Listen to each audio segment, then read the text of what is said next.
Good morning, everyone. It is Thursday, December the 7th, and welcome to THG News Today. I am Mervyn Hanley reporting. The news, of course, is brought to you the kind of compliments of our favorite bakery on St. Martin, that's Carl & Sons.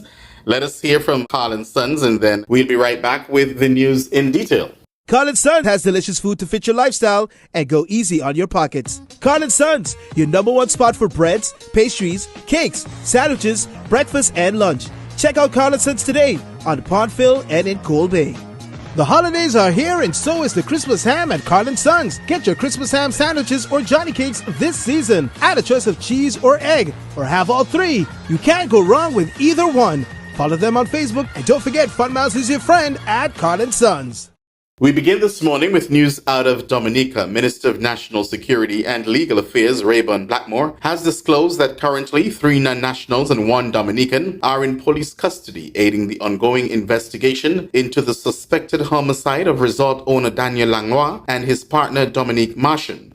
On December 1st, police discovered the remains of 2 individuals in a vehicle at Guyana at about 7 a.m., believed to be those of French-Canadians Langlois and Marchand, respected proprietors of the esteemed Colibri Ridge Eco Resort, who have been reported as missing. The burnt vehicle discovered also aligns with the description of theirs, police sources further revealed. Unfortunately, extreme fire conditions rendered the bodies unidentifiable, compelling investigators to rely on circumstantial evidence linking them to the missing couple. In the wake of the distressing homicide and arson, the Minister of National Security commended the Chief of Police and the investigative team for their prompt actions, which resulted in the detention of 4 individuals connected to the case. The officers from the Sofria police station responded immediately, and an investigative team headed by the Chief of Police made its way to the scene where an intensive investigation began, he stated. Thus far, there are 4 people of interest, 3 non-nationals and 1 national in police custody. Understanding the gravity of the situation, the security minister revealed that he swiftly initiated contact with the Canadian High Commissioner to convey the Commonwealth of Dominica's sincere regret and assurance of the nation's unwavering commitment to resolving this crime. Official requests from the investigative support from Canadian authorities have been formally made, aligning with Dominica's pursuit of justice in this matter, he noted. Addressing the severity of the crime, he remarked, "This type of terrible crime and the brutality in this crime is something we can't ignore, and we cannot allow those responsible to go unpunished." Blackmore continued, the government will provide the police force with all the resources needed to investigate this matter and to bring the perpetrators of this terrible crime to justice. Crimes like these do not only hurt international relations, but this crime in particular has sent shockwaves throughout the island and left the employees, family, and community of the victims in mourning. The Caribbean continued to be jolted by earthquakes in recent days, with the latest occurring on Wednesday with a 4.4 magnitude tremor affecting at least 3 islands in the region. The Seismic Research Center of the University of the West Indies said it was felt 14 kilometers west of Bridgetown in Barbados, east of Kingstown in St. Vincent and the Grenadines, and also Castries in St. Lucia. The center said that there were no immediate reports of injuries and damages. Wednesday's quake followed Tuesday's tremor with a magnitude of 3.6 that was felt in Guadeloupe and Antigua and also in Montserrat. Last week, several earthquakes were reported in the Caribbean, with the strongest having a magnitude of 6.0 recorded northeast of Guadeloupe. The research center is asking everyone to please note that our region is an active one when it comes to earthquakes, and we can feel events in a short period of time. And that is why we always urge persons to plan, prepare, and practice for any earthquake event. Yes, that 6.0, yeah, there was some shaking with that one.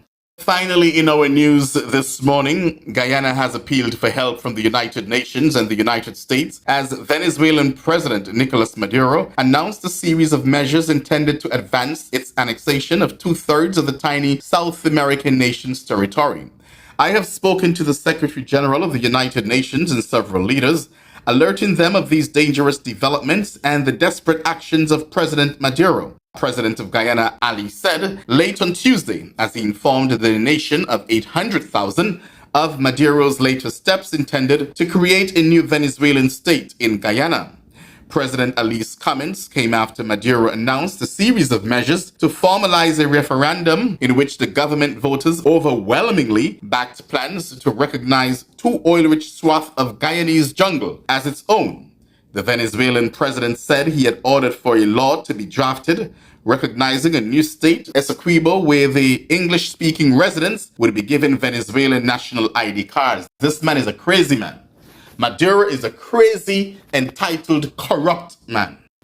He also ordered national companies to begin mining and, oh my goodness, and oil extraction operations in the resource-rich region, and for a special military unit to be created for the region, alarming observers and causing Brazil to send armored vehicles to its borders.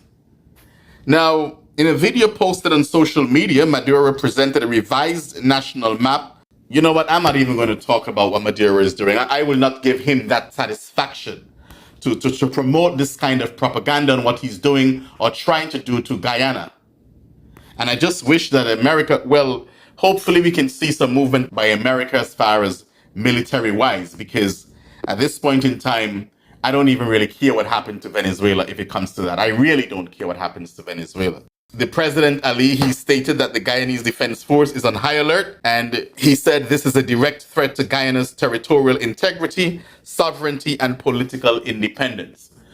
You know, folks, it looks like this is going to happen. Yesterday, we reported on a chopper that went down right there at the border of Guyana and Venezuela, and I'm sure we know who's responsible for that. And now it is almost inevitable that there will be a military strike either way. So CARICOM, we have to prepare ourselves. Yeah? That's our news for this morning. Please remember that we're here Monday to Friday at 6 o'clock in the morning time with you. It's called THG News Today. I am Mervyn Hanley. Have yourselves a wonderful Thursday.